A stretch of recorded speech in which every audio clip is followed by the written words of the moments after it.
सभी को मेरी तरफ से नमस्ते। मैं अनुराधा पांडे और मेरे हस्बैंड अभिषेक पांडे, हम लोग कुशाग्र के मम्मी पापा हैं। आई मीन जो खुश ऑलवेज खुश है।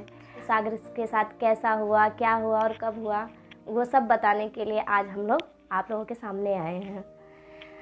ये बात है, सबसे पहले तो ये है कि माँ बनना हर औरत के लिए सबसे खुशी की बात होती है। हर कोई चाहता है कि हमारा बेबी ऐसा हो वैसा हो, सब खुशी होती है जब ये न्यूज़ सुनते हैं कि वो एक माँ बनने वाली है। तो ये न्यूज़ मुझे 16 दिसंबर 2019 को ये पहली बार न्यूज़ मिली कि मैं प्रेग्नेंट हूँ। हम लोग बहुत खुश थे, मेरे घर में सब लोग बहुत खुश थे इस न्यूज़ को सुनकर। उसके बाद हम लोग जब मेरी प्रेगनेंसी के 2 महीने बीते, हम लोग अपना पहला टेस्ट करवाने के लिए, मतलब अपना डॉक्टर को दिखाने के लिए गए गोरखपुर में, जहाँ हम लोग रहते हैं वहाँ पे। तो हमारे पहले डॉक्टर थे अरुणा छपरिया, जिनको हम लोगों ने दिखाया। उन्होंने देखा और मेरा जांच भी किया। तो जब उन्होंने जांच किया तो मुझे बताया कि आपके ट्विंस बेबी हैं। तो मुझे तो अंदर ही पता चल गया था कि मेरे ट्विंस बेबी हैं, क्योंकि उन्होंने मैंने उनसे पूछा भी कि क्या हुआ, तो कह रही कि आपके ट्विंस 2 हैं। मैंने आके इनको भी बताया बाहर आके, तो ये कहने लगे नहीं ऐसा नहीं हो सकता है, होगा। मैंने कहा नहीं ऐसा है, उन्होंने खुद बताया है। तो मैंने इनसे कहा अभी रिपोर्ट आएगा, आप देख लीजिएगा। तो रिपोर्ट आया तो इनको विश्वास हुआ कि हाँ। हम लोग बहुत खुश थे। फिर घर पर आए, अपनी फैमिली को बताया। फैमिली में भी सब लोग बहुत खुश थे इस चीज़ को लेकर कि एक साथ दो मतलब हमारे घर में आएंगे, इस चीज़ को लेकर बहुत खुश थे सब लोग। तो उसके बाद हम लोग दूसरी बार उनके पास हम लोग जब हम 4 महीने का हो गया था, 4 महीने हो गया था।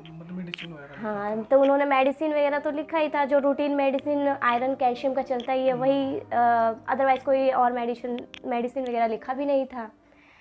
तो जब 4 महीने बाद हम लोग गए, मतलब चौथा महीना वही लगा ही था, तो उन्होंने बोला कि ऐसा है कि आप एक और जांच उन्होंने लिखा था लेवल 2 का, और जो उनके यहाँ नहीं होता है। उन्होंने बोला आप लोग कहीं और बाहर से करवा लीजिएगा और रिपोर्ट हमको दिखा दीजिए रिपोर्ट।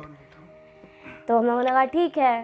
तो उसी के जस्ट बाद जब हमको दिखा कर आया, उसके 3-4 दिन बाद लॉकडाउन लग गया था। वो सबको पता है, लॉकडाउन में सब कुछ बंद था, सब कुछ हो गया था। तो हम लोग फिर भी अपने मतलब शहर में गए, काफ़ी लोगों ने डॉक्टर वगैरह को देखा। तो फिर हम लोग अपने प्रज्ञा हॉस्पिटल पे गए, जो डॉक्टर अंजू मिश्रा से हमने दिखाया। उन्हीं के यहाँ पे लेवल 2 की जांच हुई है। हम लोग अंजू मिश्रा जो प्रज्ञा हॉस्पिटल है गए, तो वहाँ पर जब लेवल 2 के लिए बुलाया गया, मतलब जांच हम लोग करवाने गए, तो जब वो मुझे जांच करने के लिए लेकर गई, तो करीबन वो पौने 2 घंटे 1.5 घंटे तक वो मेरी जांच करती रही। मैंने उन्हें बताया कि मेरे ट्विंस पे भी, उन्होंने रिपोर्ट भी देखी कि हाँ ट्विंस है। लेकिन जब उन्होंने पूरा मतलब पौने 2 घंटे 1.5 घंटे तक जब उन्होंने जांच किया, तो फिर उसके बाद उन्होंने कहा कि आपके ट्विंस नहीं हैं, आपके सिंगल बेबी है। तो उस समय जब उन्होंने मुझे बताया, तो उस समय थोड़ा सा तो दुख होता ही है कि एक जो खुशी थी हमें 2 को लेकर, अब एक है। लेकिन फिर मन में ये भी था कि चलो कोई बात नहीं, एक तो है ना, खुश थे हम उसको लेकर। फिर बाहर आए, मैंने इनको बताया कि कह रही हैं कि आपके 2 नहीं है, एक ही है। इनका भी वही रिएक्ट था जो मेरा था कि कोई बात नहीं, कि एक तो है, ठीक है ना। हम लोगों ने उनसे पूछा कि एक ही है, ठीक ठाक है हमारा जो भी, मतलब एक ही हमारा बच्चा। तो उन्होंने कहा कि हाँ ठीक है, बिल्कुल स्वस्थ है और ग्रोथ भी अच्छी कर रहा है, ग्रोथ में का कमी नहीं है, आँख नाक मुंह हाथ उसका सब कुछ फिट है, नॉर्मल है। तो हम लोग तब भी बहुत खुश थे कि चलो कोई बात नहीं, जो है एक ही है, सही है, हमें वही मिल जाए वही बहुत है। उसके बाद फिर उस रिपोर्ट को उनको दिखाया। फिर उसके बाद हम लोग फिर आए छापड़िया के पास वापस आए। उस रिपोर्ट को हम लोगों ने उनको दिखाया, उन्होंने भी देखा और कहा कि चलो ठीक है, सब उन्होंने भी कहा सब नॉर्मल है आपका। उनसे भी हम लोगों ने पूछा कि मैम सही है सब, उन्होंने कहा हाँ सब ठीक है, बाकी वही रूटीन जो चल रहा था वही सब चलता था, दवाई वगैरह, आयरन कैल्शियम ही। उसके बाद हमारा फिर हमने दिखाया था, मतलब 2 महीने बाद, उसके 2 महीने बाद, जब छठा 7वां महीना, शायद छठे महीने में दिखाया था। उनकी बहू छापड़िया, जिनके हमारे रूटीन है, उनकी बहू थी नेहाल छापड़िया, क्योंकि उस समय वो थी नहीं, वो बाहर कहीं कि आउट ऑफ सिटी थी। तो उनकी बहू भी वहीं पर ही, मतलब उनका भी है डायग्नोस्टिक सेंटर, तो हम लोगों ने उनसे कराया, क्योंकि उन्होंने बोला था क्योंकि रिपोर्ट में उन्होंने लिख रखा था और हमें रिपोर्ट के अनुसार अपना करते थे जो बोली थी, वहाँ भी करवाया। तो उनसे भी हम लोगों ने तो एक बार फिर भी हम लोगों ने उनसे पूछा भी कि हमारा, मतलब सभी पूछते हैं, हम ही क्या सब पूछते हैं इस चीज़ों को कि हमारा बेबी ठीक ठाक है या नहीं है, मतलब सही ग्रोथ कर रहा है या नहीं कर रहा है। उन्होंने भी कहा हाँ ठीक है, ये भी बोला। उसके बाद फिर अब जब हमारा लास्ट मंथ चल रहा था, 9वां जो लगा था, उसके बाद 8वें महीने फिर से हुआ, उन्हीं के मामला छापड़िया। अच्छा हाँ, वो दोबारा हुआ था 8वें महीने में, जब हम लोग गए थे दोबारा, तो उनके यहाँ करवाया। उसके बाद हम लोग गए 8वें, फिर उन्होंने जब वो वापस आए तो उसको हम लोगों ने दिखाने के लिए, फिर हम लोग नेहाल छापड़िया का जो रिपोर्ट था उसको दिखाने के लिए हम लोग फिर उनके पास गए। जब वो आ गई वापस हॉस्पिटल अपने, तो उनको रिपोर्ट दिखाया 8वें महीने में ले जाकर। तो फिर उन्होंने फिर 8वें महीने में हमारा अल्ट्रासाउंड किया, रिपोर्ट भी देखा, फिर अल्ट्रासाउंड फिर किया, अपने यहाँ करवाया उन्होंने। उसके बाद फिर उन्होंने कहा कि आपका बेबी थोड़ा कमज़ोर है, उन्होंने बोला कि आपका बेबी जो है वो कमज़ोर है। तो उसके बाद 9वां महीना ख़त्म होने वाला था, लास्ट आया था, तो हल्का हल्का मुझे लेबर पेन होने लगा था। मेरे हस्बैंड, मेरी सास मुझे लेकर जिला चिकित्सालय, महिला चिकित्सालय गोरखपुर में लेकर गए। वहाँ पर कम से कम मुझे वहाँ 2 दिन तक मतलब हम लोग वहाँ एडमिट थे। उसके बाद 15 अगस्त 2020 में सुबह भोर में मेरा बेबी हुआ। तो जो वहाँ की जो डिलीवरी नर्सेस वगैरह होती थी, तो जब उन्होंने डिलीवरी किया तो वो लोग शॉक्ड हो गई देखकर। मुझे वहाँ, मतलब इतना मुझे पता था कि मेरा बेबी हो गया है, लेकिन मुझे किसी ने ये नहीं बताया कि मेरे बेबी का एक हाथ नहीं है। सब शॉक थे, सब मतलब आपस में बातें कर रही थी, लेकिन मुझे कुछ समझ में नहीं आता कि क्या बात कर रही हैं। तो मेरे बेबू को मतलब जब लेकर उसे बाहर लेकर गए, मतलब मेरे हस्बैंड को बुलाया गया कि आप अपने बच्चे को देख लीजिए कि आपका बेबी कैसा है। इन्होंने तो उसे सही से देखा भी नहीं, उसे वहीं मतलब इतने ही शॉक्ड हो गए कि ये वहाँ से चले गए। लेकिन मेरी सास थी साथ में, वो बहुत ही स्ट्रांगली उन्होंने मुझे बहुत ही साहस दिया कि बेटा कोई बात नहीं, हमारा जो है वही है। लेकिन फिर भी सब वहाँ पे जितने लोग थे, डॉक्टर्स, नर्स, सब ने हमसे ये पूछा कि क्या आपको बताया नहीं गया था जो अल्ट्रासाउंड वगैरह हुआ था, या आपको किसी डॉक्टर ने बताया नहीं? तो मैंने कहा नहीं, ऐसा कुछ भी नहीं बताया किसी ने। बट हुआ क्या है, मतलब मैंने पूछा भी कि हुआ क्या है मेरे बेबी को। तो मेरी मम्मी भी थी, तो उन्होंने इतना उससे कहा कि तुम्हारे लड़का हुआ है। मैंने कहा हाँ ठीक है, बट हुआ क्या है, सब इस तरीके से क्यों बात कर रहे हैं? तो बताया कि आपके बच्चे का एक हाथ नहीं है। तो उस समय मतलब मैं खुद इतने शॉक में थी कि ये कैसे हो गया, क्या हुआ, कुछ समझ में ना रही। और ये भी नहीं थे साथ में, मेरी सास ने बताया कि ये वो रोता हुआ बाहर चला गया। मतलब ये इतने शॉक्ड हुए कि ये चले गए मुझे वहीं छोड़ कर ही। लेकिन मेरी सास मेरे साथ थी, उन्होंने बहुत ही वो किया, मतलब स्ट्रांगली मुझे बहुत सपोर्ट किया कि बेटा कोई बात नहीं, हम हैं तुम्हारे साथ में, हम हैं, वो भी ठीक हो जाएगा, कोई बात नहीं। हम लोग घर पर आए, लेकिन आप लोग जानते ही हैं कि समाज में लोग कितनी बातें बनाते हैं हर चीज़ को लेकर। ये भी आए, मतलब सबने इनको बहुत समझाया उस चीज़ को लेकर। लेकिन उसके बाद हम लोग उसी दिन ही डिलीवरी के 4-5 घंटे के बाद हम लोग घर पर वापस आए बेबी को लेकर। यहाँ भी सब लोग शॉक थे घर में कि क्या हुआ, कैसे हुआ।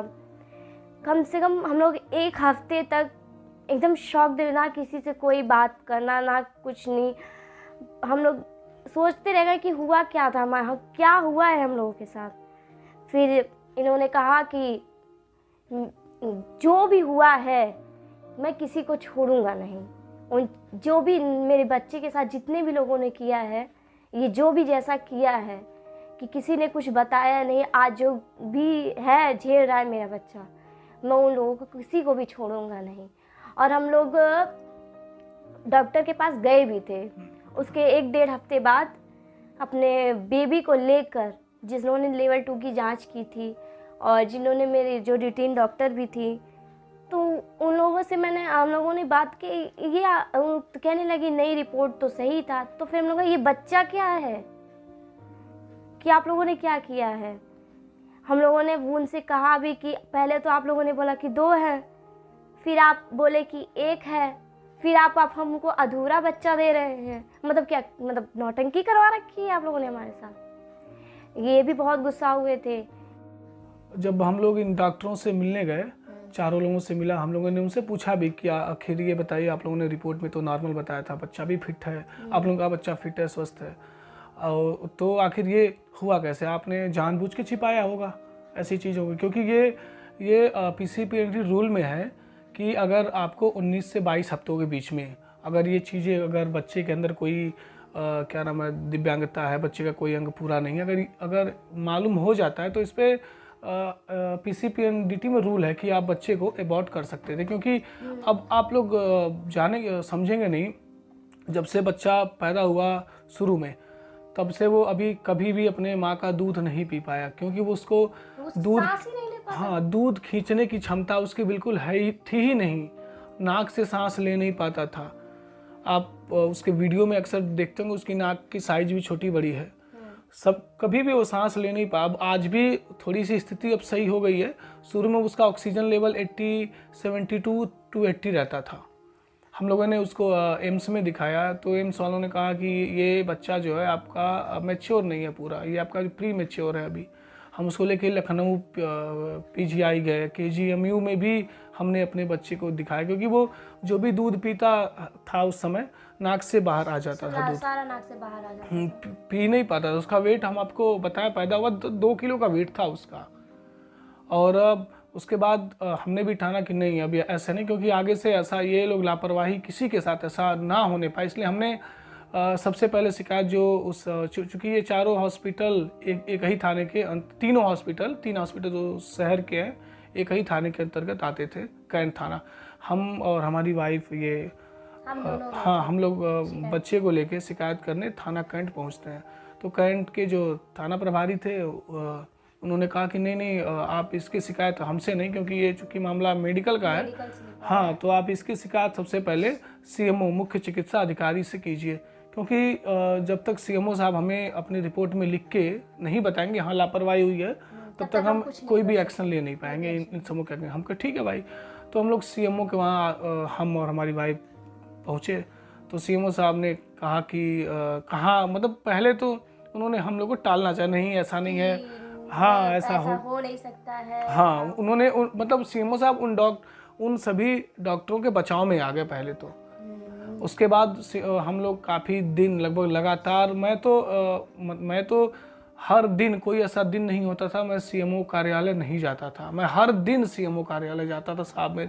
हमने सबको लिखित में बाई हैंड, मैंने DM साहब को, CMO साहब को, SSP साहब को, थाना कैंट को, सबको हमने लिखित में भी हाँ, हमने सबको लिखित में भी सूचना दी थी कि साहब हमारी जांच करवाइए, और ये लापरवाही है और ये बहुत बड़ी लापरवाही है। उसके बाद भी उसके बाद नहीं हुआ, एक महीने में लगातार CMO ऑफिस जाता रहा, कोई सुनवाई नहीं हुई। बस हमसे कहा गया कि नहीं, क्या नाम है, मेडिकल टीम आएगी, जांच होगा, तो तब आपको रिपोर्ट मिलेगी। ठीक है भैया, रोज़ जाते रहे। उसके बाद एक दिन वहीं जो है न्यूज़ वाले हैं, वो मतलब दैनिक जागरण के हैं, वो हमसे उन्हीं CMO के ऑफिस में मिल जाते हैं। वो हमसे सारी समस्याएं सुनते हैं। फिर वो CMO साहब, फिर वो अखबार में आता, प्रकाशित होता है। जब अखबार में आया उसके बाद से CMO साहब को DM साहब ने प्रेशर बना है कि हाँ प्रेस की इस मामले की जांच कीजिए और क्या नाम है, और जो रिपोर्ट है उसकी एक प्रति हमें भी सौंपिए, है ना। मेडिकल टीम जो आती है तो उस मेडिकल टीम ने लगभग 1 महीने तक जांच किया। मतलब हम तब भी पूछते कि सर क्या हुआ, रिपोर्ट नहीं मिला हमें, रिपोर्ट तो तब सीएमओ ऑफिस से हमें एक ही रिप्लाई मिलता था, मिल जाएगा, जल्दी मिल जाएगा। अब आप तो मानेंगे नहीं, सीएमओ साहब ने कहा कि अभिषेक तुम्हें एक बात बताएं, राजीव गांधी जब पीएम थे, उनकी जब मौत हुई थी ना, उनकी मौत की जांच 3.5 सालों में हुई थी, और तुम चाह रहे हो कि तुम्हारा एक छोटा सा जांच हम 3 हफ्ते में करवा दें। अब सोचिए, ये एक सीएमओ का बात करने का लहजा था। ऐसे ही बोला था। हाँ उन्होंने ठीक है, और फिर हम लोग वहाँ से बाहर आ गए।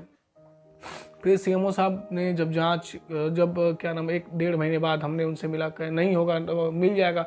फिर हमारी वाइफ और हम बच्चे को लेकर सीएमओ ऑफिस पहुँचते हैं ठंड में।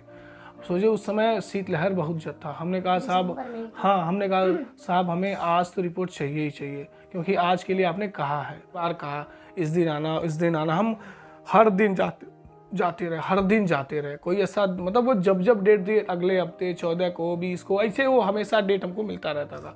फिर एक जब 3-3.5 महीना हो गया तो हम सब परिवार, हम और ये हमारी वाइफ और बच्चा हमारा, हम तीनों लोग पहुँचे सीएमओ के वहाँ। साहब आज तो रिपोर्ट चाहिए, अगर आज रिपोर्ट नहीं मिलती तो हम धरने पे यहीं आपके कार्यालय के सामने बैठेंगे, क्योंकि 3 महीने से आप लोग, क्योंकि और हाँ, हमें कहीं से सूचना थी कि जांच कंप्लीट हो गई है, और जांच में हमें रिपोर्ट नहीं दे रहे। हाँ हमें रिपोर्ट नहीं मिली, क्योंकि उन चारों डॉक्टरों का प्रेशर था और इनके ऊपर आईएमए का भी प्रेशर था। आईएमए इंडियन मेडिकल एसोसिएशन, ये एक बहुत बड़ा जो है संगठन है, उनका भी प्रेशर था उनके ऊपर, इसलिए नहीं हमें रिपोर्ट नहीं मिल पा रहा था। फाइनली जब हम लोग को सीएमओ साहब उस दिन शाम को लगभग 4-5 बजे ना, जब उन्होंने कहा कि हम यहीं बैठ जाएंगे, तब हमें 5 बजे हमें रिपोर्ट मिलती है। उस रिपोर्ट में उन चारों की लापरवाही साबित होती है। उसमें स्पष्ट लिखा हुआ था उस रिपोर्ट में, सीएमओ साहब की उस रिपोर्ट में, हाँ कि फिर उसके बाद हम उसी दिन सेम डे हम रिपोर्ट लेके थाना कैंट आते हैं कि साहब अब तो हमारी एफआईआर फाइल हो जाए, क्योंकि अब तो सीएमओ की रिपोर्ट है। तो वहाँ से थाना इंचार्ज ने हमसे कहा कि नहीं, ये हम आपके द्वारा रिपोर्ट लेवा नहीं मानेंगे ही नहीं, आप सीएमओ से चाहे एसएसपी साहब से, हाँ आप जो है फॉरवर्ड करवाइए, तब होगा। थाने कैंट से कोई सुनवाई नहीं हुई, एसएसपी साहब से भी मुलाकात नहीं हो पाई। हम लोग 3 दिन लगातार आते जाते रहे। पास में ही वो मीडिया हाउस है एक, हम लोग वहाँ एक पीसी किए, एक जो प्रेस कॉन्फ्रेंस किए। तब जब ये मामला अगले दिन पूरा मीडिया में वायरल हुआ, जाके इस पे शासन जो सारे बड़े अधिकारी संज्ञान लेते हैं। उसके बाद से 2-3 दिन बाद शायद एफआईआर इन चारों हॉस्पिटलों के अगेंस्ट एफआईआर होता है 417-420 में। लेकिन फिर भी एफआईआर ही होता है, लेकिन कुछ हाँ एक्शन नहीं उसके बाद एफआईआर होने के बाद भी 15 दिन कोई एक्शन नहीं होता है। यहाँ तक कि एक हॉस्पिटल सजनवा का सील हो जाता है, केवल एक हॉस्पिटल सजनवा वाला, इनका अल्ट्रासाउंड सेंटर सील किया जाता है बस, बाकी कोई नहीं, बाकी सब लोग ऐसे चल रहे थे। उसके बाद हम लोग जब 15-20 दिन हो गया, मतलब कोई कार्रवाई हो नहीं रही थी, तो उसके बाद हम लोग सीएमओ, उसके बाद हम लोग फिर से जो है डीएम ऑफिस, हाँ डीएम ऑफिस में जाते हैं, वहाँ मिलते हैं डीएम साहब कहते हैं मैं इस बच्चे के इलाज हेतु उसकी मैं पूरी जो व्यवस्था करवाता हूँ, आप अपने बच्चे का इलाज हाँ, और इस बच्चे के लिए जो भी होगा हम लोग मतलब शासन की ओर से कुछ न कुछ किया जाएगा। उसके बाद हम लोग वापस आ जाते हैं। उसके बाद फिर भी 1 हफ्ते तक कोई कार्रवाई नहीं होती इन चारों पे। फिर हम लोग डीएम साहब से मिलने पहुंचे, तो डीएम साहब से हम लोग 30 दिसंबर को जब गए थे, फिर हम लोग उनसे मिलने पहुंचे भी नहीं, हम लोग उनसे मिले और उनको एक वो सूचना दी कि साहब अब हाँ, अगर अब इन सबों का जब तक सेंटर या अल्ट्रासाउंड या हॉस्पिटल जब तक सील नहीं होगा, हम लोग यहाँ से नहीं जाएंगे और यहीं आपके कार्यालय के सामने भूख हड़ताल पर बैठेंगे, क्योंकि और कोई चारा हम लोग के पास नहीं था। अगर सोचिए उस समय आपसे क्या बताएं, हमें मंडलायुक्त जो उप मंडलायुक्त हैं यहाँ के उप कमिश्नर साहब ने फ़ोन किया था, हम लोग पहुँचे भी थे। उन्होंने हमसे कहा कि ये बताओ अभिषेक, ये 420 का मामला कहाँ से बनता है, ये चारों डॉक्टर तुम्हारे ऊपर मतलब तुम्हारे साथ केस ही नहीं बनता कैसे फर्जीवाड़ा हुआ है, हमें बताओ। केस ही नहीं बनता। मंडलायुक्त एक आईएएस अधिकारी जो है हम लोग को अपने चेंबर में चैम्बर में बुला के समझा रहे हैं कि ये फर्जीवाड़े का मामला नहीं है और तुम अपना मामला वापस ले लो। हमारे ऊपर इतना प्रेशर बनाया गया। तो उसके बाद हम लोग उनके ऑफिस से बाहर आ गए। सारे अधिकारी उन डॉक्टरों के ही पक्ष में थे, उनको ही वो लोग सेव करना चाहते थे बस, और कुछ इनको बचाना चाहते थे। उसके बाद जब हम लोग मिले उनसे, जब वो नहीं माने तो हम लोगों ने उनको एक एप्लीकेशन सौंप के कि साहब हम आमरण भूख हड़ताल पे बैठने जा रहे हैं और तब तक नहीं हम लोग हटेंगे जब तक कि इन चारों का हॉस्पिटल सील नहीं हो जाते हैं। तो हम लोग वहीं उनके चैम्बर के सामने शीतलहर तक भयानक बैठ गए बच्चे को लेकर।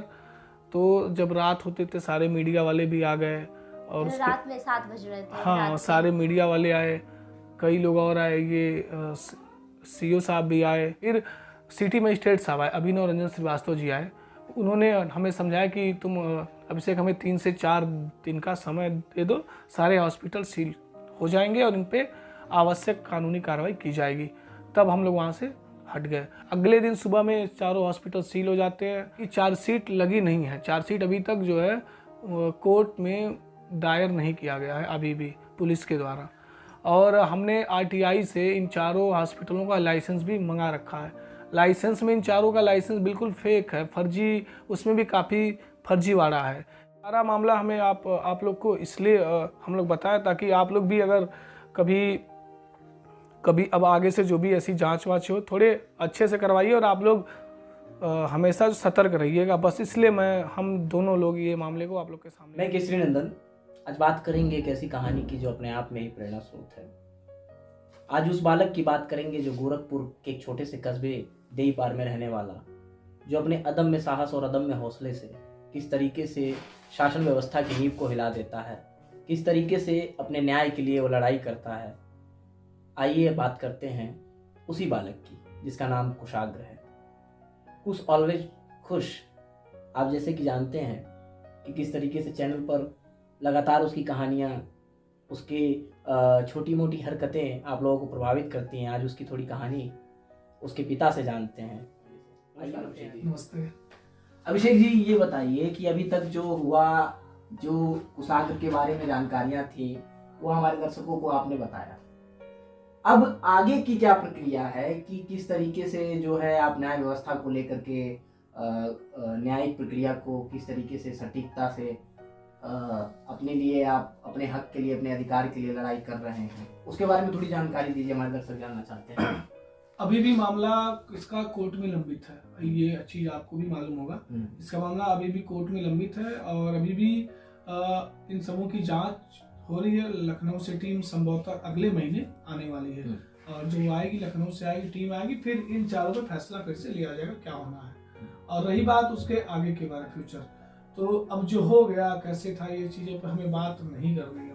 बस हमें उसको एक बेहतरीन भविष्य निर्धारित करना है कि ताकि वो कहीं भी जहां भी रहे एक सफल व्यक्ति के तौर पे रहे। बस ये हमारी सोच है और हमारी सिंपल सी सोच है कि कुशाग्र को हमेशा एक स्टेप आगे ही रखना है। उसको कभी इस चीज की कमी महसूस नहीं होने देना कि वो दिव्यांग नहीं है। हम उसको यूनिक मानते हैं, वो बहुत ही यूनिक है। वो जब आया थोड़ी सी दिक्कतें हुई हमें, पर अब वो एक हमारे लिए एक पार्ट ऑफ लाइफ है और वो बहुत ही यूनिक है। आप मानेंगे नहीं, अब तो हम लोग उसको रियलाइज करते हैं। हमारे उसके जो सब्सक्राइबर हैं, जो हमारी फैमिली है, वो लोग भी उसके बारे में थोड़ा बहुत तो जानते ही। अच्छा, कि कुशाग्र की ऐसी कौन सी हरकतें हैं जो आपको बहुत प्रभावित करती हैं? हरकतें का वो समझता बहुत तेजी से हर चीजों को।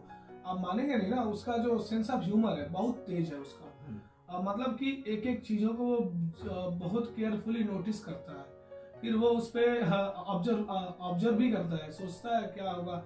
आप मानेंगे नहीं, जब उसको हम लोग कभी ना आप उंगली पकड़ लेते हैं और जब पैदल चलता है ना, तो उंगली वो आपको बहुत स्ट्रांग पकड़ता है। वो जानता है कि अगर उंगली छूट जाएगा तो हमें चोट लग सकती है। इतना उसका सेंस ऑफ ह्यूमर है। उसका जो प्रेजेंस ऑफ माइंड है वो भी काफी तेज है। तो हमारी बस एक ही उसका हमारी एक सोच है कि उसको एक एज ए स्ट्रॉन्ग पर्सन समाज के सामने रखना, ताकि वो समाज के लिए कभी एक आईना बने एक अपना वो क्या मतलब प्रेरणा का स्रोत हाँ, बने, रोल मॉडल लोगों बने। को प्रभावित करे, बिल्कुल, किसी बिल्कुल, का ऐसा आइकन होना बने, चाहिए। जैसे यूथ आइकन होते हैं, बिल्कुल बिल्कुल ठीक उसी तरीके से एक आइकन के रूप में उभर करके सामने आए। बिल्कुल। मेरा ये जानना और ज्यादा, मेरे दर्शक भी ये जानना चाहेंगे कि जब कुशाग्र को मतलब आप देख रहे हैं रोज दैनिक जीवन में लगातार उसको परेशानियों का सामना करना पड़ता है, अब धीरे धीरे कुशाग्र बड़ा हो रहा है, क्या आप कभी ये सोचे हैं कि आगे चल करके जो है आप उसे कैसे शिक्षा देंगे, क्या मतलब किस चीज को लेकर के, किस क्षेत्र को लेकर के आप उसको बढ़ावा देना चाहते हैं? आपको कभी ये महसूस हुआ है कि किस क्षेत्र में भेजना इसके लिए सबसे अच्छा होगा? कहते हैं कि पूत के पैर पालने में नजर आते हैं, तो आपको क्या लग रहा है कि कुशाग्र का जो रुझान है? सबसे पहले मैं उसकी समस्याओं पे आते हैं कि अभी उसको क्या समस्याएं हो रही हैं। आप मानेंगे नहीं, जब से वो पैदा हुआ है माँ का दूध पिया नहीं है। अच्छा। एक भी दूध माँ का, क्योंकि उसको सांस लेने में थोड़ी सी दिक्कतें थी, अभी भी हैं वो, इसलिए वो कोई सी चीज को सक कर नहीं पाता, खींच नहीं पाता है। क्योंकि उसका ये जो है ना, जैसे हम लोग जो हम लोग का ये है ना खाना वाला, ये जहाँ से आहार नाल है ना, सेंटर में है हम लोग का, उसका यहाँ साइड से है। अच्छा। बिल्कुल साइड से, आप कभी आप देखिएगा, बिल्कुल यहाँ से है।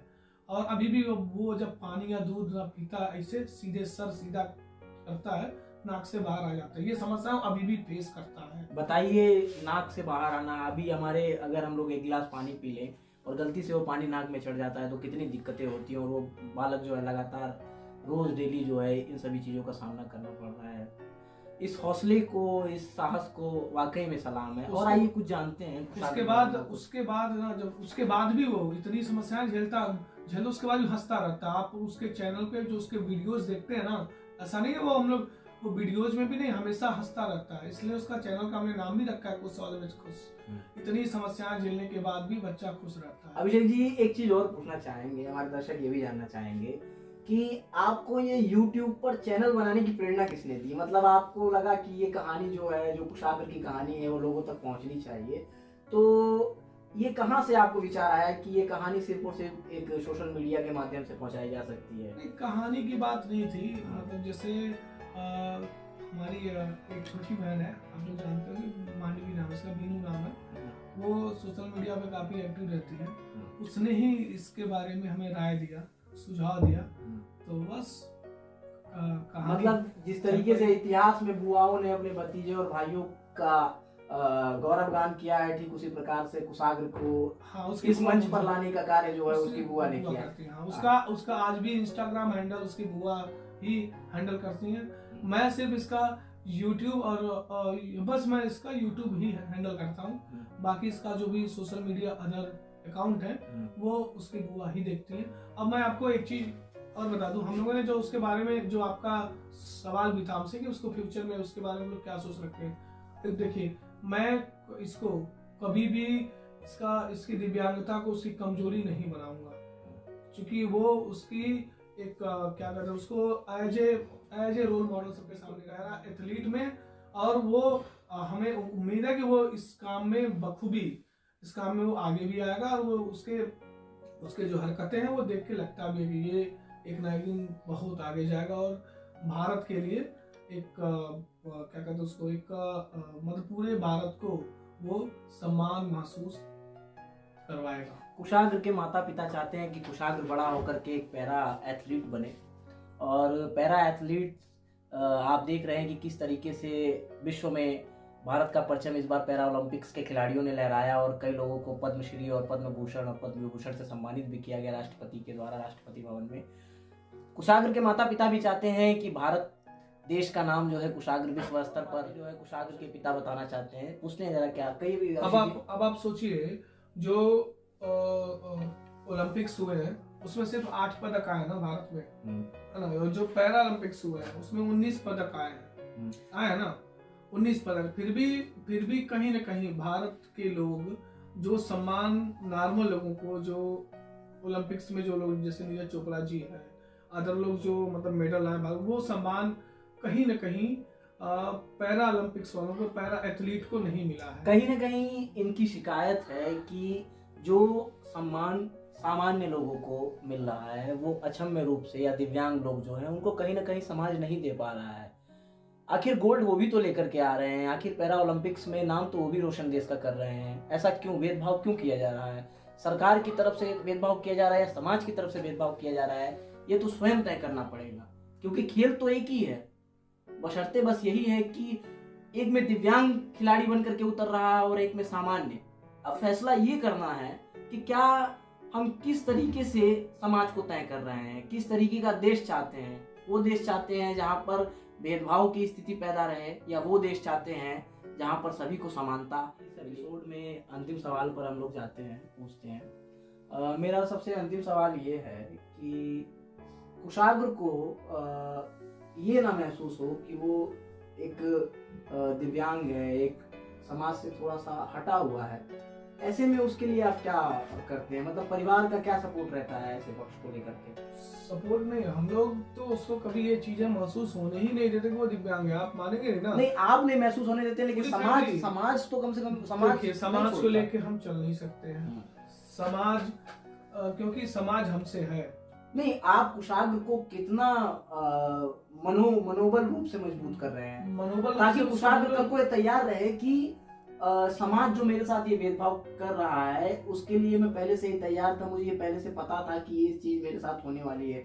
ऐसा क्या स्थिति परिस्थिति आप भी जानते हैं कि जो दिव्यांग होते हैं ना, इनको समाज उस नजरिए से नहीं देखता है जिससे सामान्य व्यक्ति को देखा जाता है। फिर भी जो ये दिव्यांग होते हैं थोड़े से, अगर वो अपना लेवल हमेशा एक स्टेप ऊपर लेके चलते हैं। आप कभी भी किसी दिव्यांग को किसी अच्छे किसी सम्मानित पद पर पाएंगे तो आप कभी नहीं पाएंगे कि वो दिव्यांग किसी भ्रष्टाचार में या किसी इलीगल चीजों में लिप्त था। आपने कभी ऐसा सुना भी नहीं होगा। इसलिए दिव्यांग हमेशा अपना लेवल समाज में ऊंचा उठा के चलते हैं, क्योंकि उनको ये चीज मालूम है कि हम अगर अपना स्तर उठा के नहीं चलेंगे तो लोग हमारी देश के काम आए, और उम्मीद नहीं विश्वास है कि वो देश के काम आएगा और एक दिन बहुत आगे जाएगा। जय अभिषेक जी कह रहे हैं कि कुशाग्र जो है देश के काम आए। मुझे इसी बात पर दुष्यंत की एक पंक्ति याद आती है कि हो गई ये पीर पर बस्ती पिघलनी चाहिए, इस हिमालय से कोई गंगा निकलनी चाहिए, सिर्फ हंगामा खड़ा करना मेरा मकसद नहीं, शर्त है कि ये बुनियाद हिलनी चाहिए, मेरे सीने में नहीं तो तेरे सीने में सही, हो कहीं वो आग लेकिन आग जलनी चाहिए। ये आग जलाएगा, ये आग जो अभी तक धधक रही है सीने में, ये मशाल के रूप में ओलंपिक्स में दौड़ेंगी। यही हमारी आशा है, यही हमारी उम्मीद है। और कृपया करके आप चैनल को सब्सक्राइब और शेयर जरूर करें। मैं केशव नंदन मिश्रा।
अभी सुबह का वक्त है 7 बजे। आप लोग का काफ़ी समय से कमेंट आ रहे थे कि आप एक जो ब्लॉग बनाइए उसमें पूरे फैमिली का ब्लॉग बनाइए। तो हमने भी सोचा कि अब हर दिन एक एक ब्लॉग आप लोग के लिए पूरा सिर्फ फैमिली ब्लॉग रहेगा।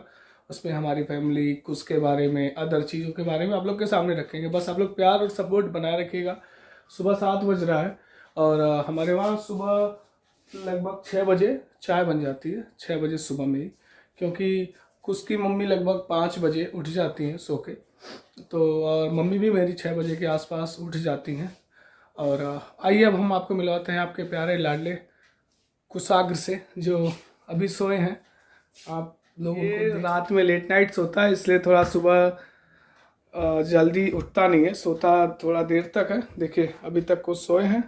और ये देखिए इनके चारों ओर जो प्रोटेक्शन लगा हुआ रहता है, मतलब कि कहीं से बाहर ना आए। ये हमेशा कोने में सोता है जाके। अब इसको क्या वहाँ महसूस होता है कोने में सोने में मालूम नहीं है, पर यहाँ देखिए हमेशा कोने में सोता है जाके। ये देखिए अभी तक सो के उठा नहीं है। अभी इसकी मम्मी आएंगी तो इसको उठाएंगी। देखिए ये देखिए सुबह सुबह जो है उसकी मम्मी नहा के आई हैं, तो सबका कपड़ा धूप में सूखने के लिए फैला रही है। कुछ की मम्मी आई हैं कुछ को जगाने के लिए, क्योंकि कुछ को जब सुबह हम लोग जगाते हैं तो उसी समय इसकी बॉडी मॉलिश होती है तेल से, सरसों के तेल से। ये सरसों का तेल काफ़ी शुद्ध होता है हम लोग, और उसमें जो कपूर, लहसुन, उसे मतलब तेल को काफ़ी अच्छे से उसको तैयार किया जाता है, फिर तेल को बनाया जाता है। ये देखिए कुछ बाबू को उनकी मम्मी उठाने की कुछ। गुड मॉर्निंग बाबू। गुड मॉर्निंग गर्दन। गुड मॉर्निंग, सबको बोल दो गुड मॉर्निंग। यस ये देखिए अभी सो के उठा है तो थोड़ा अब इसका मसाज होगा ना, मसाज होगा ना। हाँ। इसका जब ना नींद पूरा हो जाता है तो ये रोता नहीं है सोते समय, और जब सो के उठता है ना। मसाज होगा, उसके बाद दूध पियेंगे ये, उसके बाद बाहर जाते हैं, घूमते हैं, थोड़ा देर टहलेंगे। ये इनका रूटीन का काम रहता है। ये देखिए मालिश करने का इनकी कुछ की मम्मी का ये नायाब तरीका है।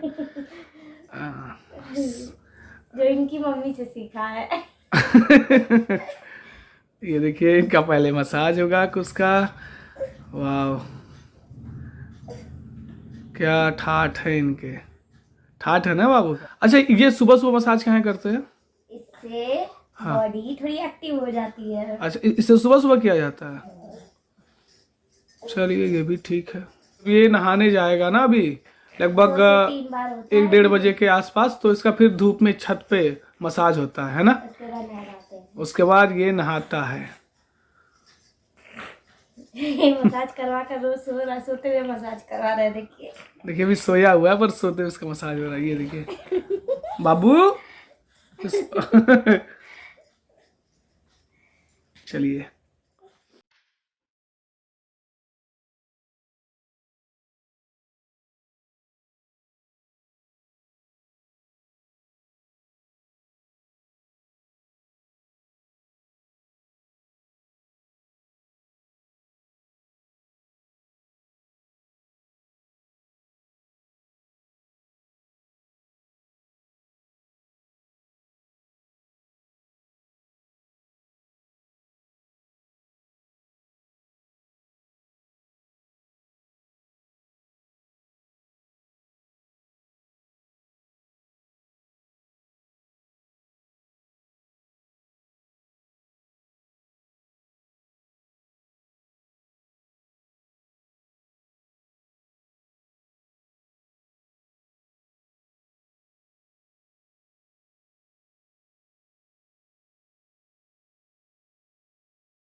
कुछ जो है तैयार होके ऊपर आ गए हैं। ये देखिए स्माइल देखिए इनके चेहरे पे।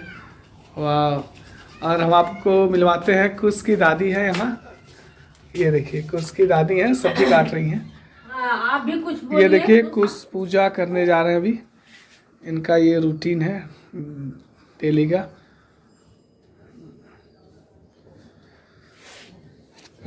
भोले बाबा की जय करो बाबू, जय। दुर्गा मैया की जय। ये मेरा हाथ उठाकर चल। चल आ बेटा जा। बाबू। घूमने नहीं जाना है? अब मैं और खुश चल रहे हैं रोड पे टहलने, क्योंकि सुबह सुबह ये जो टहलते हैं, देखिए अभी देखिए गुस्सा हंस रहा है।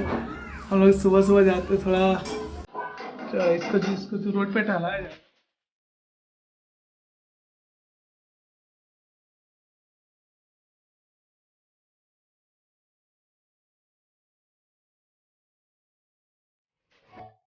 हमारे पीछे एक काली माता का मंदिर है, हम लोग चल रहे हैं काली माता, काली जी के मंदिर पे, चूँकि हर रोज़ ये सुबह ये कुछ जाता है वहाँ, इसको घंटी बजाने में बड़ा मज़ा आता है। बाबू वहाँ हर दिन जाता है, मत्था टेकता है, जय कर, देखो हाथ उठा रहा है जय करने के लिए। आ बेटा चलो माता जी का आशीर्वाद लिया जाए। हाँ जय किया जाएगा, यहाँ करो जय करो, जय, और ये बजा दिया जाए।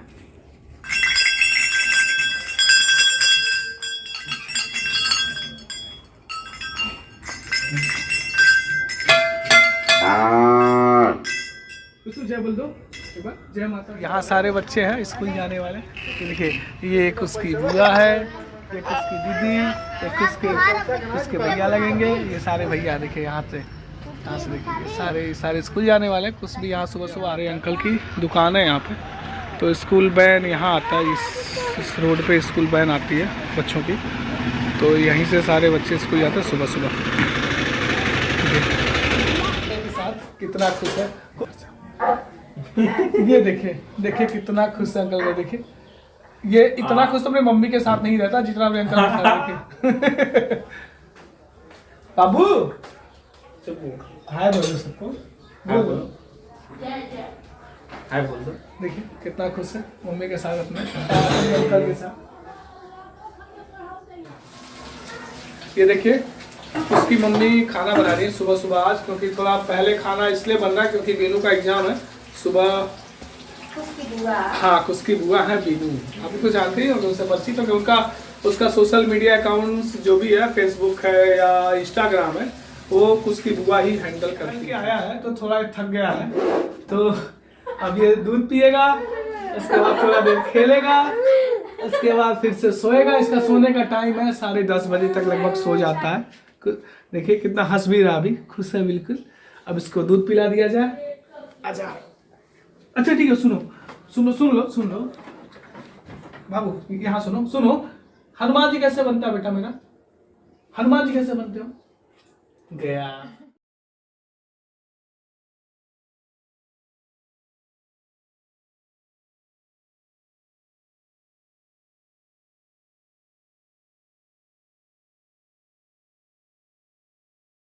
सुबह के तकरीबन 11 बजने वाले हैं और ये हम लोग के खाने का समय। देखिए कुछ अभी से खाने के लिए मुँह कर रहा है, और ये मेरा खाना है, ये विकास का, और ये बाबू का, ये कुछ का खाना है।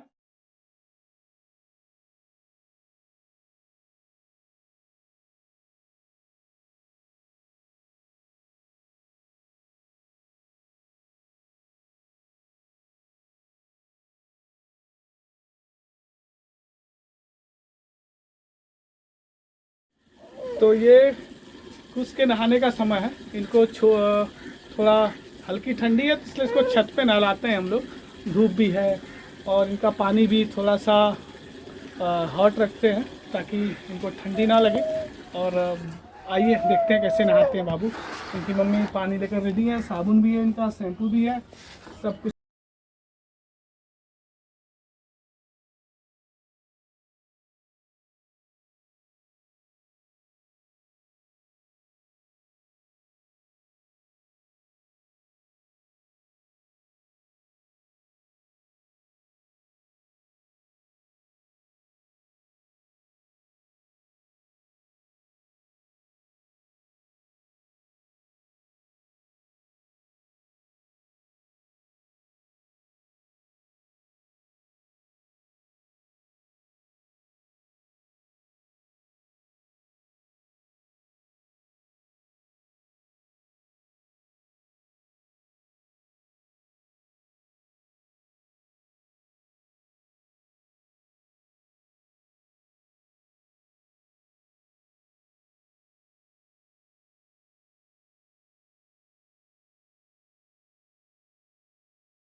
ये देखिए, ये नहाने के बाद सो जाते हैं। कुश बाबू सो गए हैं अभी। बीनू का आज एग्जाम है एसएससी जीडी का। ये मम्मी का पैर छुई हैं और अब भाभी का नहीं छुओगी क्या? नौसड़ी का सेंटर है, ऑनलाइन पेपर है एसएससी जीडी का। तो चलिए मिलते हैं।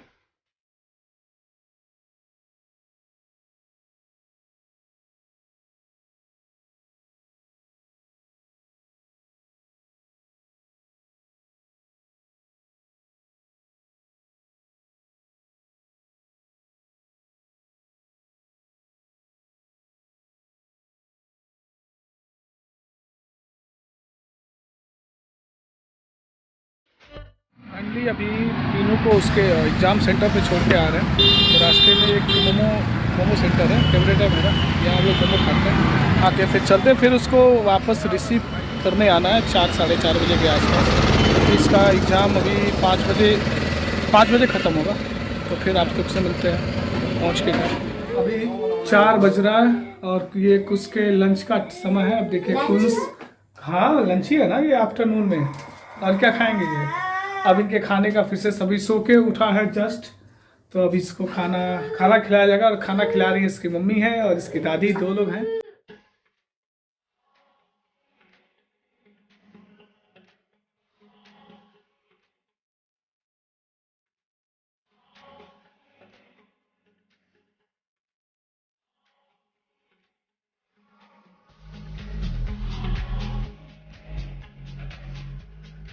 बाबू अभी अपने जो बड़े पापा के साथ, डॉक्टर साहब ऊपर देखिए भाई, हाँ दांत के हल्के फुल्के डॉक्टर हैं। वो तो ज़्यादा नहीं, हल्के फुल्के डॉक्टर हैं दांत के, क्योंकि ये दांत के है हॉस्पिटल में एज ए लैब असिस्टेंट है। और इनके साथ देखिए कुछ खुश है, ये नूडल्स खा रहा है ना। क्या है ये?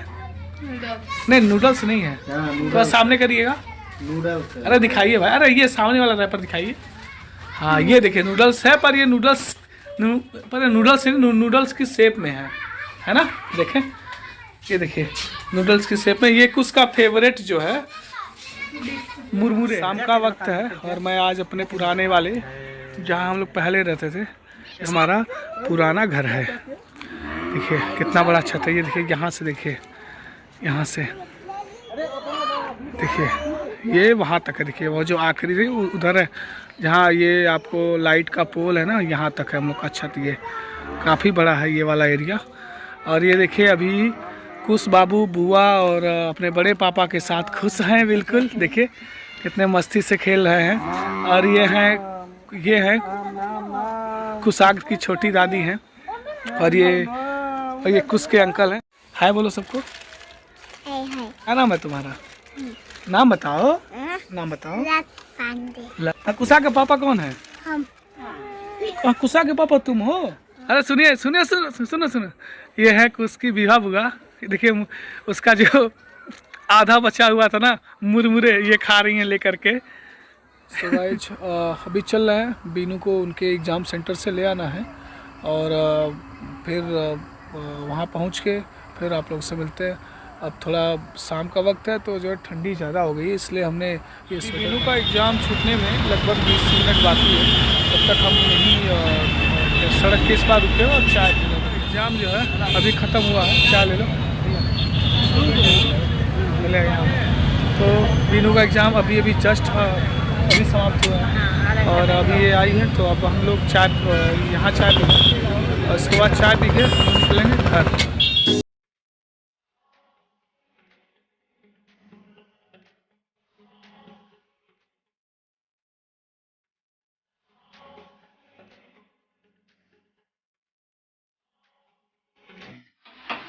तो हम लोग बीनू के एग्ज़ाम सेंटर से अभी जस्ट पहुँचे हैं घर। और अभी मैं किचन में देखिए मेरे साथ है करिश्मा जी, उसकी मम्मी है, और ये खाना बना रही है। ये देखिए आज क्या बना रही है करिश्मा जी?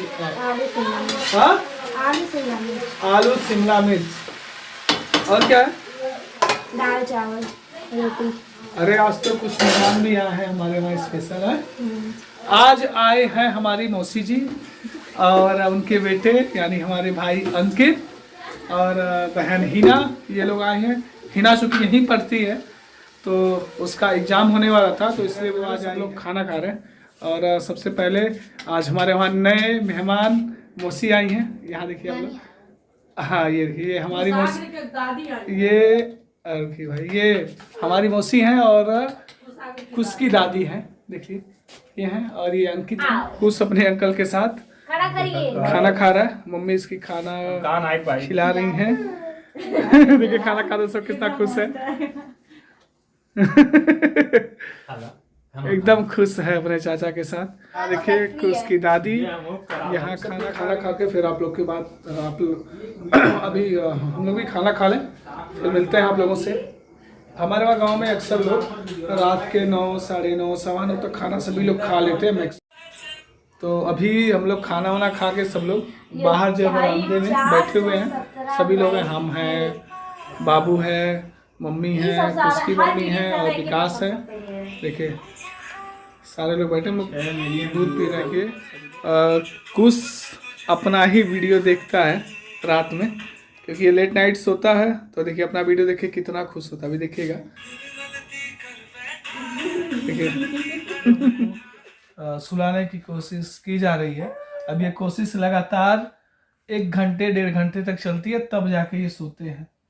और उसके बाद भी ये सोते हैं ना, तो ये जो इनकी दूध की ना बॉटल, ये बॉटल हाथ में लेके सोता है। मैं कभी आप लोग को ये भी दिखाऊंगा। ये अपने हाथ में लेके ऐसे पकड़ के ही सोता है। अगर इसके हाथ से आप ये बॉटल हटा देंगे, सोएगा नहीं फिर ये रात भर। देखिए हंस रहा है, सही है ना बाबू? ये बॉटल लेके हाथ में सोता है अपने। देखिए कुछ फेस दिखाओ। हाय हो, एक लड़का है, वो कुछ बाबू किचन में अपने मम्मी का हेल्प करते हुए, और ये हेल्प क्या, ये चीनी चुराते हैं और चीनी चुरा के खाता है। ये देखिए इसके फेस पे देखिए चीनी लगा हुआ है। देखिए कुछ फेस दिखाओ, कुछ चेहरा दिखाओ। देखिए चेहरा ये हाथ से ढक रहा है, देखिए छिपा रहा है। देखिए चीनी खाना है? नहीं, चीनी तुम खाए हो ना? खाए हो? एक लड़का है, वो दूध के लिए कैसे रोता है?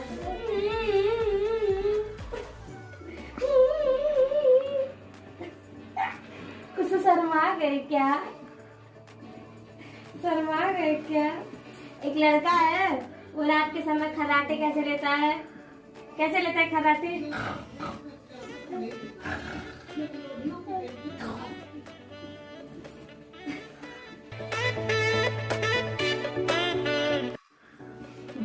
Johnny?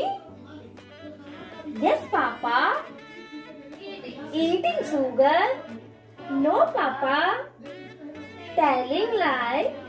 No, Papa. Open your mouth.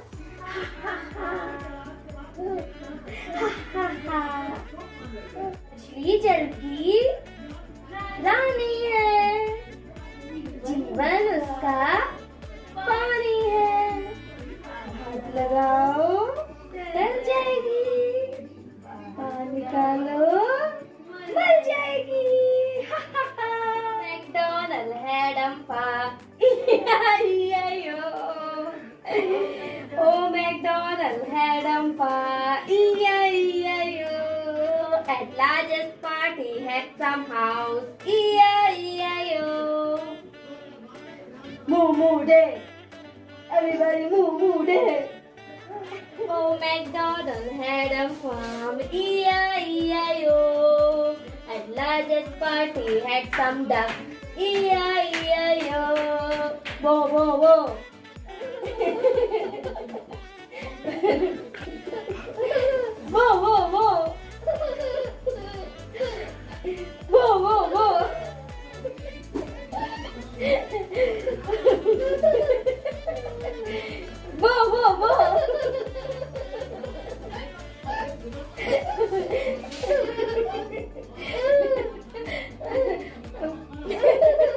Oh, MacDonald had a E-I-E-I-O. At largest party had some duck, E-I-E-I-O. Quack. Everybody, quick, quick, quick.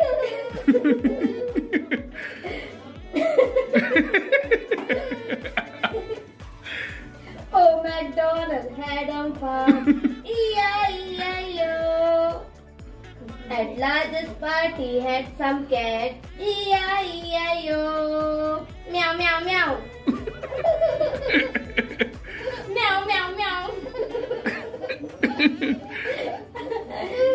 Meow, meow, meow. Oh, McDonald had a farm, E-I-E-I-O. At largest party had some cow, E-I-E-I-O. Woo, woo, woo. It's woo, woo, woo. It's woo, woo, woo. Oh, McDonald had a farm, E-I-E-I-O. At largest party had some dogs, E-I-E-I-O. Bo, bo, bo. It's bo, bo, bo.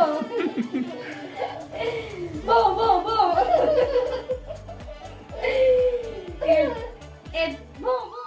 Radhika गोरी से विरज की छोरी से हम केशवम कृष्ण दामोदरम।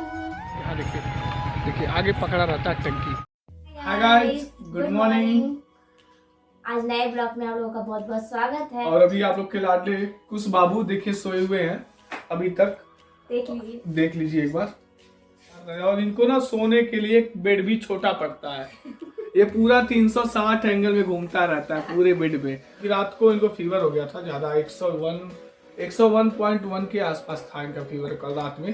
तो हम लोगों ने इनके लिए इस मतलब हमेशा इनके मेडिसिन रखे रहते हैं, तो इनको हमने फीवर का ये वाला जो मतलब डॉक्टर ने हाँ ये एम्स वालों ने इनके लिए जो रिकमेंड किया हुआ, जल्दी हम लोग नहीं जगाएंगे क्योंकि इसकी जो तबीयत ठीक नहीं है।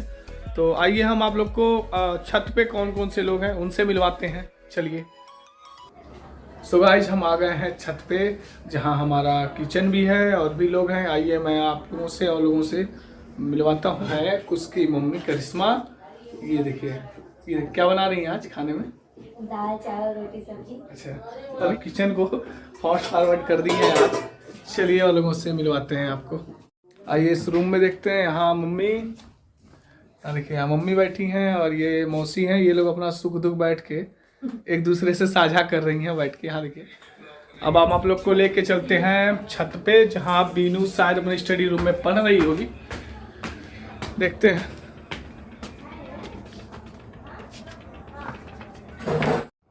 हम आ गए हैं अपने छत पर और यहाँ छत पर है बीनू उसकी बुआ। आज काफ़ी रिलैक्स है, इनका एग्ज़ाम था पिछले हफ्तों, इनका 2 एग्जाम बैक टू बैक। सिर्फ इनको ना सिर्फ वर्दी वाली जॉब करनी है। ये शुरू से कहते हैं कि हमें या तो सेना में जाना है या तो क्या सिपाही बनना, मतलब ये वर्दी वाली जॉब ही करेंगी। इनका इंस्टाग्राम आईडी है दिक्कुश15, तो आप लोग प्लीज़ जाइए और वहाँ पे इसको फॉलो कीजिए। इसका लिंक यूट्यूब पे है, इसके चैनल पे अबाउट पे, सो प्लीज़ जाइए और सब्सक्राइब कीजिए। चैनल को भी सब्सक्राइब कीजिए। और फेसबुक चैनल है बाबू का और जो उसका इंस्टाग्राम है वो ये उसकी बुआ हैंडल करती हैं। सो प्लीज़ इसको इंस्टाग्राम पे भी सपोर्ट और शेयर जरूर कीजिएगा। देखिए कुछ बाबू अभी सो के जगे हैं, काफ़ी लेट सो के उठा है, 8 बज गया है, पर इसकी तबीयत थोड़ी ठीक नहीं थी इसलिए हम लोग भी इसको आज डिस्टर्ब नहीं किए। ये देखिए, हाय कुछ, हाय बोल दो सबको, गुड मॉर्निंग। गुड बहुत सही, शाबाश। ये देखिए सुबह सुबह ये अपने चाचा के साथ मस्ती कर रहे हैं। देखिए कुछ की मम्मी कुछ के पास आ गई हैं। आज काफ़ी लेट कुछ सो के उठा है। देखिए अब आज इसका बॉडी मसाज नहीं किया जाएगा क्योंकि बाबू को फीवर है। इसको सर पे ना, आप तो आप चंपी करिए या सर पे इसके कंघी घुमाते रहिए, मज़ा आता है इसको। देखिए दादाजी के पास।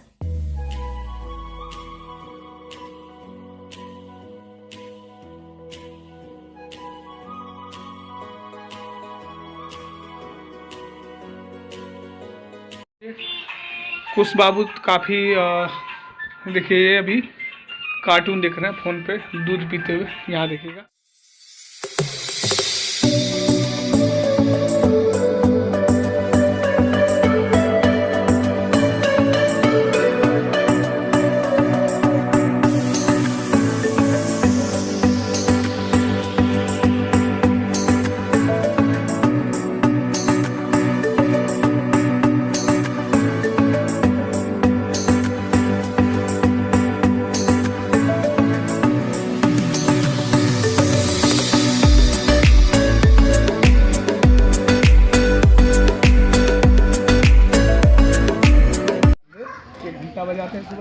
कर रहा है यहीं पे। काली जी की जय।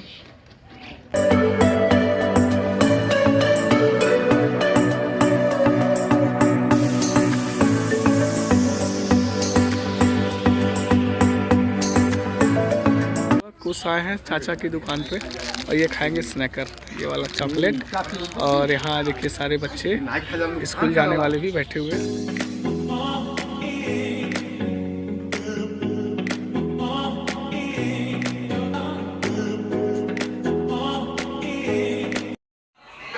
अभी देखिए खाने का समय है, सब लोग खाना खा रहे हैं। देखिए उसकी मम्मी खाना रोटी बना रही है। हम लोग का जो राशन आता है सामान वो चाचा की दुकान से आता है। और चाचा की दुकान से जो राशन आता है ना, ये देखिए मतलब उनको हर महीने हम लोग पेमेंट करते हैं। और वहाँ का ये कॉपी बना हुई है, रजिस्टर है। इस जो भी सामान ले आते हैं हम लोग वहाँ इस पे नोट होता है और हर महीने उनको पेमेंट करते हैं। तो हमें रोटी बनाना नहीं आता, बाकी सब आता है बनाना। चाय बना लेते हैं, चावल बना लेते हैं, सब्जी बना लेते हैं। कुछ नहीं आता, झूठ। अरे आता है, चावल भी आता है, सब्जी बना लेते हैं। कितनी बार पिलाए हैं बनाकर? अरे मतलब चाय बना लेते हैं, चावल बना लेते हैं। हाँ हाँ, चाय बनाएंगे अंकित आज। देखिए हम चाय आज यही बनाएंगे। बिल्कुल, आज दोपहर में चाय हम बनाएंगे। तो अभी 12 बज रहा है दिन के। कुछ के खाने का टाइम अभी जल्दी है, सो के उठा है। ये काफ़ी मतलब 3 घंटे से सोया था लगातार, क्योंकि थोड़ी तबीयत ठीक नहीं थी इसकी। अब देखिए खाना खा रहा है मम्मी के साथ, थोड़ी सी तबीयत ठीक है। आइए मिलते हैं कुछ से। मम्मी खाना खिला रही हैं, देखिए इनकी मम्मी खाना खिला रही है। ये आज कुछ को क्या खिला रही है करिश्मा जी? दलिया। क्या चीज़ है? दलिया। दलिया ये कैसे बनाती हैं? इसमें लहसुन प्याज और घी में फ्राई करके। अच्छा, घी में फ्राई होता है। और भी कुछ? हाँ, इसमें हींग और जीरा भी बनाते हैं।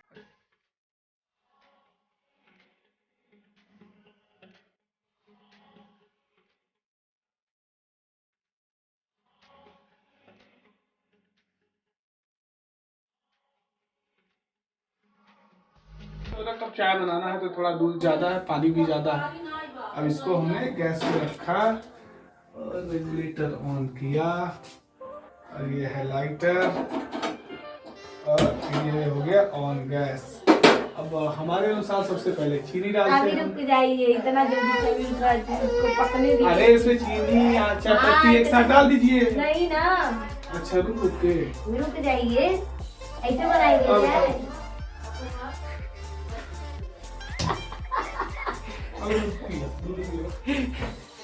पहले चाय पत्ती डालते, चाय पत्ती बताइएगा कितना चम्मच पड़ता है? ये हाँ डाल दीजिए पूरा, बस। और चाय पत्ती नहीं, थोड़ा चाय कड़वी हो जाएगी। चलिए चाय पत्ती हो गया, चीनी डाल के मीठा कर दीजिए। अब इसमें चीनी डालेंगे।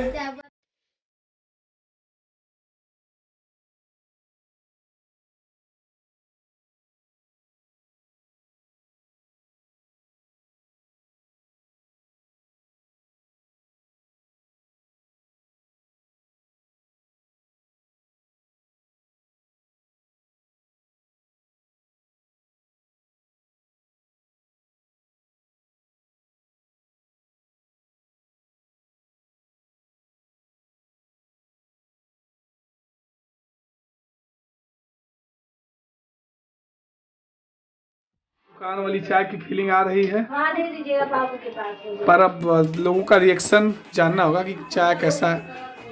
देखिए उबल रहा, थोड़ा सा उबल जाए तो फिर सब कुछ। तो हमने चाय बना ली है और सबसे जानते हैं रिएक्शन कि चाय कैसी बनी है। आइए, चाय कैसा है? बहुत बढ़िया, बहुत बढ़िया। मौसी आप बताइए चाय कैसा है? बहुत अच्छा। हिना बताओ। बहुत टेस्टी है। अच्छा है ना? Okay, thank you. कैसी बनी है बताइए।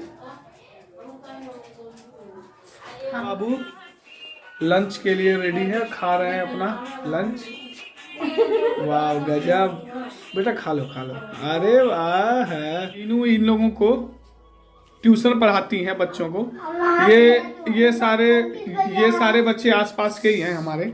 चूँकि यहाँ आप देखिए, यहाँ बीनू मैडम जी बैठी हुई हैं इन बच्चों को ट्यूशन देने के लिए। किस क्लास में पढ़ते हो बाबू? क्या नाम है बाबू? दिव्यांश पांडे। किस स्कूल में पढ़ते हो? मिल्की वे एकेडमी किस क्लास में? 2 है, एक साथ पढ़ते हैं। और ये है श्रेयांश। आप किस क्लास में पढ़ते हैं बाबू? क्लास 4। नाम बताइए पहले अपना। My name is Shreyansh Pandey. अच्छा, कहाँ पढ़ते हो बाबू? Milky Way academy Milky Way academy. कौन से क्लास में? क्लास 4। क्लास 4 में पढ़ते। ये सबसे सीनियर है यहाँ, सबसे सीनियर है, पर सबसे ज़्यादा बदमाशी यही करता है। यही इन बच्चों को जो भड़काता है, और ये बच्चे जो है बदमाशियाँ करते हैं। मुरमुरा खाता है ये, और इसका फेवरेट है वो स्नैकर एक आता है चॉकलेट, वो इसका फेवरेट है, वो भी खाता है मन से ही। शाम का वक्त है तो कुछ बाबू घूम रहे हैं अपने मित्रों के साथ, तो हमें सबका एक एक करके नाम बता भी लेते हैं। तुम्हारा जी? तुम्हारा जी? नहीं, इसका तुम्हारा नाम बाबू? क्रिस। अच्छा, क्रिस नाम है इसका, इसका राजवीर नाम है। ये सारे इसके दोस्त हैं, शाम को कुछ के साथ खेलते हैं ना बेटा। देखिए कहाँ खेल रहे थे, कितना मजेदार माहौल है, सब खेलने हैं बैठ के।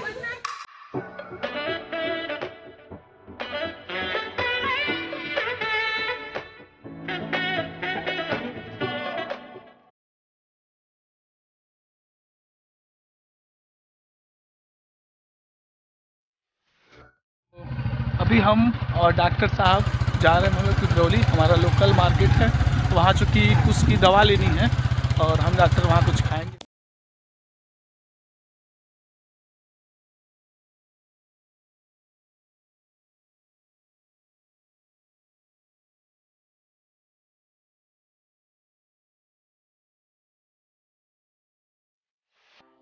सो गाइज अभी तुरंत ही मार्केट से आ रहे हैं, और चूँकि बाइक बाहर थी तो कुछ बाबू ने बाइक देख लिया, और वो बाइक देखते ही ना वो अपना बिल्कुल मतलब खुश हो जाता कि बस बाइक पे आगे बैठाइए, घुमाइए।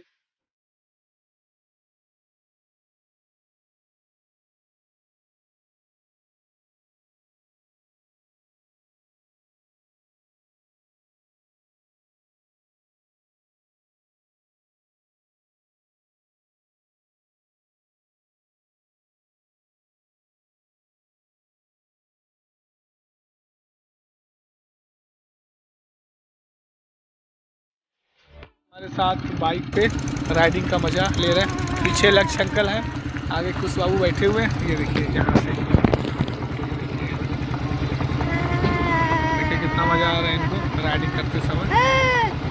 यहाँ देखिए आगे पकड़ा रहता है टंकी, और पूरी इसकी ना जो ये हाथ की पकड़ होती है बहुत मजबूत पकड़ता है, और काफ़ी अच्छा है। ये शाम को बाइक से घूमता है अक्सर। चले फिर मिलते हैं थोड़ी देर बाद। 7 बज रहा है और हमारे आज जो है किचन संभाल रही हैं बीनू और ये हिना, ये दोनों लोग आज किचन का कार्यभार संभाली हुई हैं। सो गाइस रात के 10 बज रहे हैं, हम सभी ने खाना वाना खा लिया। उम्मीद है आप सभी खाना खा लिए होंगे। और अभी कुछ थोड़ा सा फीवर हो गया था कुछ को, तो उसको भी दवा पिला दिया गया है। और अब उसकी मम्मी उसको सुलाने की कोशिश कर रही हैं, और उनकी मम्मी उसको सुलाने का उनका भी एक नायाब तरीका है, तो वो तरीका मैं आप लोग को भी दिखाता हूँ। देखिए। राधिका गोरी से बिरज की छोरी से मैया करा दे मेरो ब्याह। उम्र तेरी छोटी है, नजर तेरी खोटी है, कैसे करा दूं तेरो ब्याह। जो नहीं ब्याह कराए तेरी गैया नाही चढ़ाऊं। जो नहीं ब्याह कराए तेरी गैया नाही चढ़ाऊं। आज के बाद मैया तेरे दहली पर नाऊं। केशवम कृष्ण दामोदरम राम नारायणम जानकी वल्लभम। राम नारायणम जानकी वल्लभम। कौन कहते हैं भगवान आते नहीं। कौन कहते हैं भगवान आते नहीं। तुम मीरा के जैसे बुलाते नहीं। तुम मीरा के जैसे बुलाते जाते नहीं। अच्युतं केशवं कृष्ण दामोदरं राम नारायणं जानकी वल्लभं राम नारायणं